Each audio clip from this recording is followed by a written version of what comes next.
cabin crew, please take your seats for landing.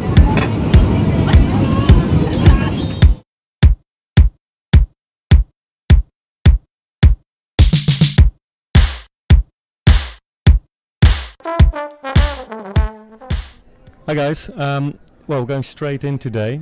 Flew in this morning with Erwin after a quick trip, and straight into something that's potentially disruptive in the stock photography industry.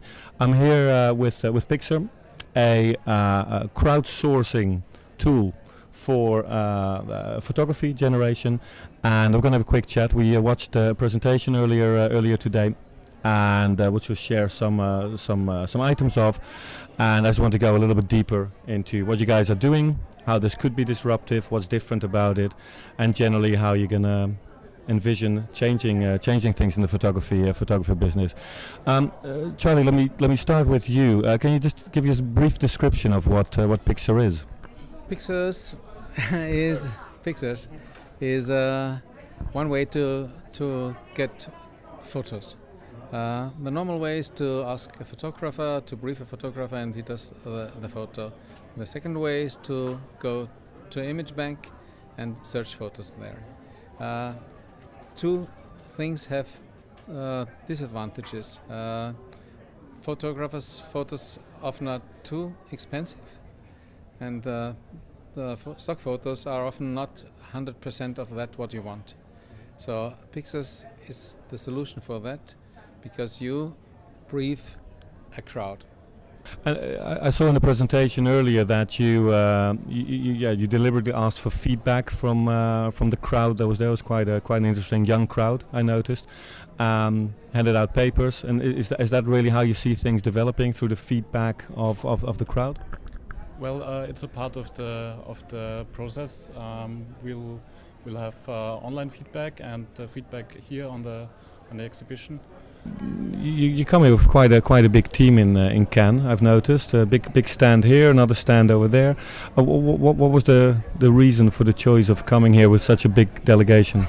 The reason was I tried to get into a workshop, because I've been here it's my 7th time in Cannes, and the 6 times I was on the other side. I was a delegate, and just like a sponge sucking up everything what's available here.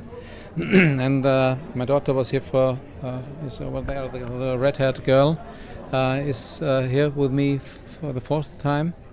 And last year we said, okay, we will not come to Cannes again, it's too expensive to do it. So that happened that we had to come again this year, but on the other side. Great. And, the big thing is that here is the group we need to launch such a thing. And creative people working together with us and feeling this fun inside. Okay, and what's your guys' background? I believe you're an Austrian business, and what's your background? Have you been dealing with photography before, stock photography? How did you get to this point? I work as a freelancer, texter and conceptionist in Austria. And always came in contact with these problems I mentioned before, because friends of mine are photographers, and I know how the difficulties are to do such things, and my ideas often are based in such things what something is not functioning like I would wish it. All right. And your background is more technology? Yes, I'm the technology guy. I'm a computer science guy, so I make things work. Okay. And they work well? I hope so, yeah. Well, I mean, it's obviously early days, as you said, and you're listening to the feedback of the people here. How do you see this? It's obviously an on-demand service, as opposed to existing stock. You mentioned in the presentation a lot about community. How do you see yourself building that community? I realize this is a starting point, but there's already quite a few big photography communities out there. what do you believe is the most compelling thing for photographers and to some extent users, picture users, to collaborate in this community? I think the big point is that other stock photo banks, as a photographer, you can upload photos and they are uploaded, and you have no influence what will happen with them. And with Pixxars is so you make the photos on demand, as you said. So I think it's more direct, more at the point. The images are generated on demand; they're not stock. I mean, do you keep the pictures in stock? We will, but the interesting thing is our photos are tagged perfectly because they are tagged. Tagging is crowdsourced also by the wish of the one who wishes it. He makes a brief, and the brief is exact that what he wants. And if he takes the photo and puts it on his light table, this is the proof of concept of this wish and of the photo inside. So you have no extra tagging necessary. So a bit of a technical question, perhaps, and maybe this is too early to tell, but I'll just give it a go anyway. Imagine there's a brief of a romantic couple on the Eiffel Tower or something. That will then go out to multiple people. You may get 10 people submitting that brief. How do you see that potentially? What happens to the 9 that are not chosen? Will you keep them in stock, or? Our intention is to keep them in stock if they are the correct answer on the wish. You know, when we say, okay, this is a correctly tagged photo, so we keep it, and in later stage it can be used. Okay. Yeah, thank you very much and good luck. Thank you very much. Right, so we're here, we're in Cannes. We're at the Cannes Connect bar. First time they're doing this. Normally people are in the building behind me, which is a bit 70s architecture, you know, not the most inspiring place every now and then. But here, first time outside, sponsored drinks, and people hang out here before the real parties start. So, we're here, a couple of practical things really. If you have a plan to come to Cannes, there's an expensive way to do it and a cheap way to do it, and it starts with the travel. What we've done so far, we've taken a cheap flight into Nice airport, and then there's 4 options. Train, which is I think the cheapest, about €6. Bus, 15 euros.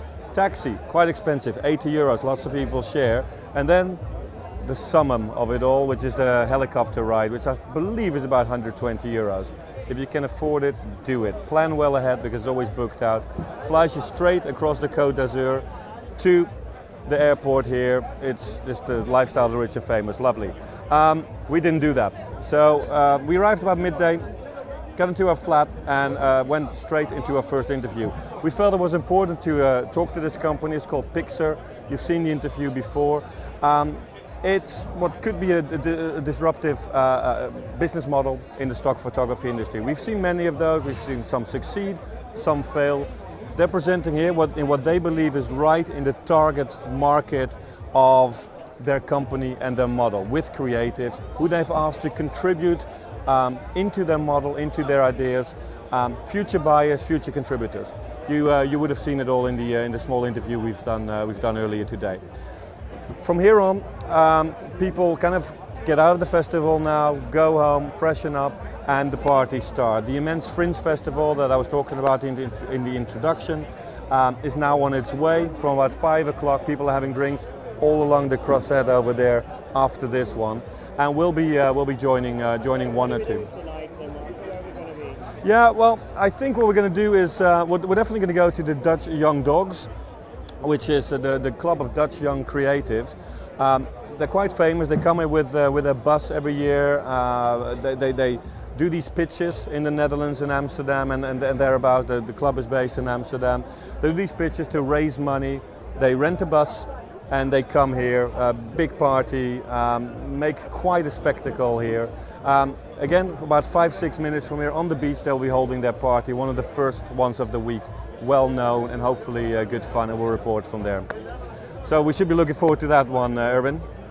Great, look forward to it. Cool. And after that, in between that, we don't know. It's a bit ad hoc over here, but you know, we'll continue to work on some great meetings, and we have a couple set up for the rest of the week. We have already bumped into a few stock photography people here as well. that support the young lions in their respective countries, and we're making some introductions to them later on for you. So that's it for, well, not it for day one, but almost it for the sunny part of day one. We're still getting used to it, and we should probably get some sun protection right now. But we'll see you in the evening.